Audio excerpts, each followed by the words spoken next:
అన్నదమ్ములు ఇద్దరు ఉంటారు. అన్నకు 10 ఏళ్ళు, తమ్మునికి 5 ఏళ్ళు. వాళ్ళకు ఒకరంటే ఒకరికి పిచ్చి, ఒకరంటే ఒకరికి ప్రాణం. ఒక రోజు వాళ్ళు బయటికి పోతారు. ఆడుకొని తిరిగి వస్తున్నప్పుడు అన్న ఒక బాయిలో పడిపోతాడు ఊరు బయట. తమ్ముడి గుండె పగిలిపోతాడు. చూస్తాడు, ఆల్మోస్ట్ మునిగిపోతున్నాడు. చుట్టూ చూస్తాడు, తమ్ముడు ఒక్క మనిషి కనపడాడు. అరుస్తాడు, ఒక్క మనిషి రాడు. అప్పుడు తమ్ముడికి అది దొరుకుతుంది, నీళ్లు లేదు. తాడికి బకెట్ కూడా ఉంటది, అది దాంట్లో కుదురుతాడు. బాయిలో వదిలి గట్టి పట్టుకో అన్న, నేను నిన్ను బయటికి తీసుకొస్తా అంటాడు. వాళ్ళన్న గట్టి పట్టుకుంటాడు. వీడు మన బలమంతా ఉపయోగించి దాన్ని గుద్దుతాడు. వాళ్ళన్న దాన్ని పట్టుకొని బయటికి వచ్చేస్తాడు. పోతారు ఇంటికి. పోయి ఫస్ట్ వాళ్ళ అమ్మకి చెప్తాడు. వాళ్ళ అమ్మ నమ్మదు అసలు. నెక్స్ట్ డే స్కూల్కి పోయి వాళ్ళ ఫ్రెండ్స్ కి చెప్తారు, నమ్మరు. వాళ్ళ టీచర్స్ చెప్తారు, నమ్మరు. ఊర్లో అందరు చెప్తారు, ఆబ్వియస్ గా నమ్మరు. ఎందుకంటే వాడు బక్కగా సన్నగా ఉంటాడు. బకెట్లో నీళ్ళేమంతో కావు. వీళ్ళు అదే ఊరుకుంటూ తిరుగుతుంటారు ఊరంతా.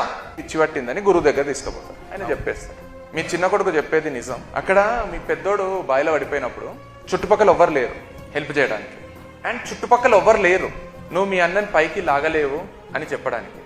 మీ చిన్న కొడుకుకి అతనికి కూడా తెలియదు తన వల్ల కాదని. పక్కన ఒక్క మనిషి కూడా లేడు ఇది నీ వల్ల కాదని చెప్పడానికి. అన్నని కాపాడాలని ఒకటే కోరికతోని వేసిండు, ఉన్న బలమంతా ఉపయోగించిండు. వాళ్ళ అన్న పైకి వచ్చేసి అక్కడ ఒక్క మనిషి లేకపోవడం వల్ల మీ పెద్ద కొడుకు బతికిండు. ఈ కథ అంత సింపుల్ జీవితం. మన దురదృష్టం ఏం తెలుసా, మనం ఈ పనన్నా చేయాలన్నప్పుడు మన చుట్టూ 100 మంది ఉంటారు. 100 మంది 100 అంటారు, ఏ నితం కాదురా, ఏ ఇవి వర్కౌట్ కావురా.